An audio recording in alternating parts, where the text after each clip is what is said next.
First morning. In aiming at the life of blessedness, one of the simplest beginnings to be considered, and rightly made, is that which we all make every day, namely, the beginning of each day's life. There is a sense in which every day may be regarded as the beginning of a new life, in which one can think, act, and live newly, and in a wiser and better spirit. The right beginning of the day will be followed by cheerfulness permeating the household with a sunny influence, and the tasks and duties of the day will be undertaken in a strong and confident spirit, and the whole day will be well lived. First evening. There can be no progress, no achievement without sacrifice, and a man's worldly success will be in the measure that he sacrifices his confused animal thoughts and fixes his mind on the development of his plans and on the strengthening of his resolution and self-reliance. And the higher he lifts his thoughts, the more manly, upright, and righteous he becomes, the greater will be his success, the more blessed and enduring will be his achievements. Second point, none but right acts can follow right thoughts. None but a right life can follow right acts. And by living a right life, all blessedness is achieved. The mind is the master puppet that owns and leads, and man is mind, and evermore he takes. The tool of thought, and shaping what he wills, brings forth 1,000 joys, 1,000 ills. He thinks in secret, and it comes to pass. Environment is but his looking glass. Second evening. Calmness of mind is one of the beautiful jewels of wisdom. A man becomes calm in the measure that he understands himself as a thought-evolved being, and as he develops a right understanding and sees more and more clearly the internal relations of things by the action of cause and effect, he ceases to fret and fume and worry and grieve, and remains poised, steadfast, serene. Third morning.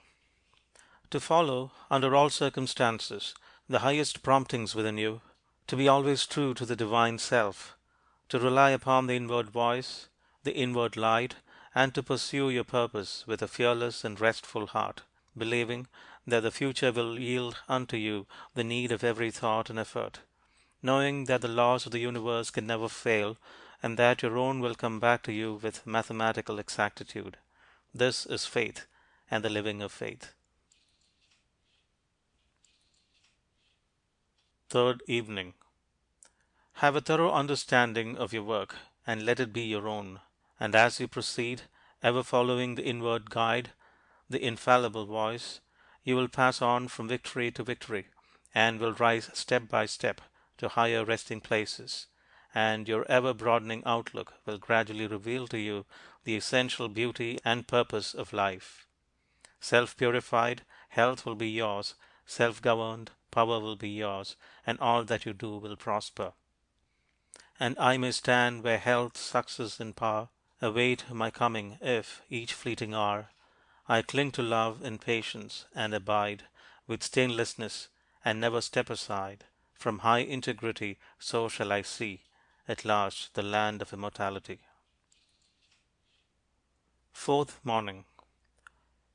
When the tongue is well controlled and wisely subdued, when selfish impulses and unworthy thoughts no longer rush to the tongue demanding utterance, when the speech has become harmless, pure, gracious, gentle, and purposeful, and no word is uttered but in sincerity and truth, then are the 5 steps in virtuous speech accomplished, then is the second great lesson in truth learned and mastered.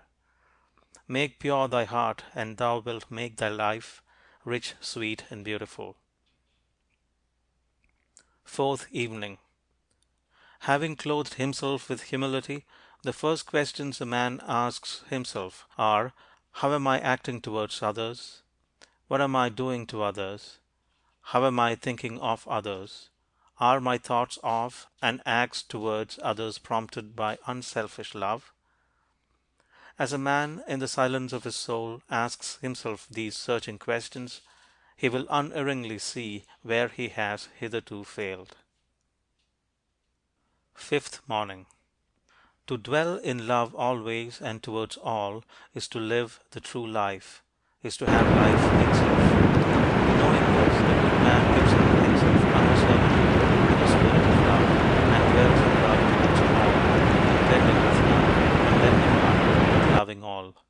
The Christ spirit of love puts an end not only to all sin, but to all division and contention. Fifth evening. When sin and self are abandoned, the heart is restored to its imperishable joy. Joy comes and fills the self-emptied heart. It abides with the peaceful. Its reign is with the pure. Joy flees from the selfish. It deserts the quarrelsome. It is hidden from the impure. Joy cannot remain with the selfish. It is wedded to love. Sixth morning. In the pure heart there is no room left where personal judgments and hatreds can find lodgment, for it is filled to overflowing with tenderness and love. It sees no evil, and only as men succeed in seeing no evil in others will they become free from sin and sorrow and suffering.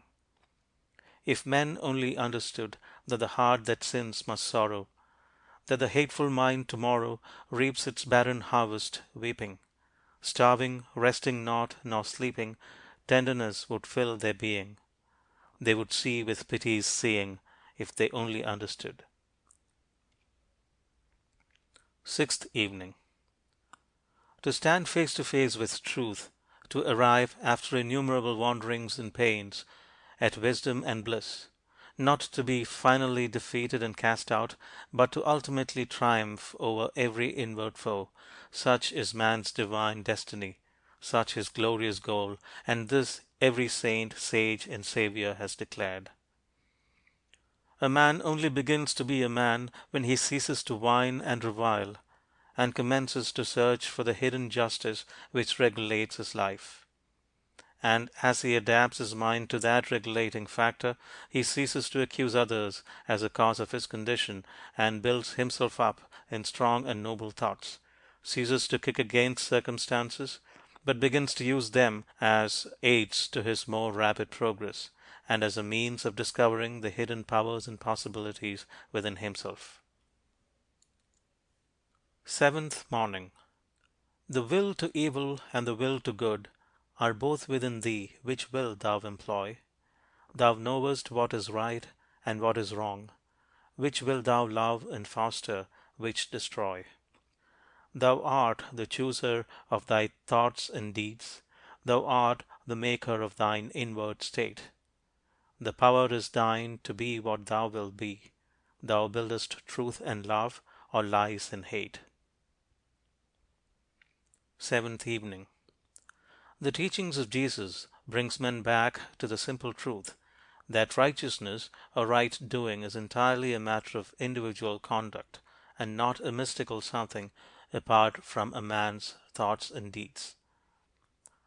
Calmness and patience can become habitual by first grasping, through effort, a calm and patient thought, and then continuously thinking it and living in it until use becomes second nature, and anger and impatience pass away forever.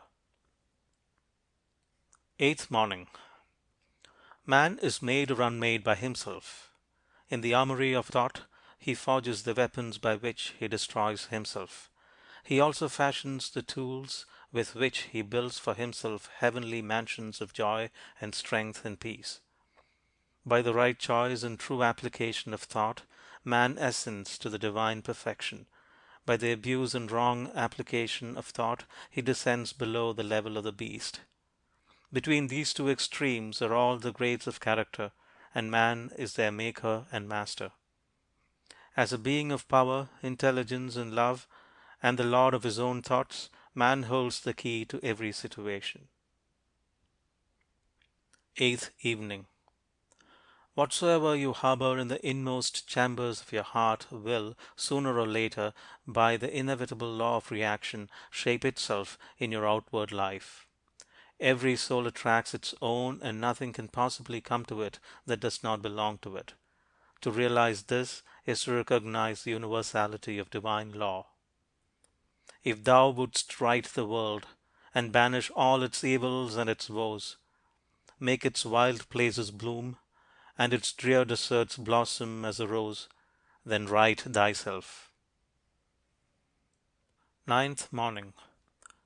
Whatever conditions are rendering your life burdensome, you may pass out of and beyond them by developing and utilizing within you the transforming power of self purification and self conquest.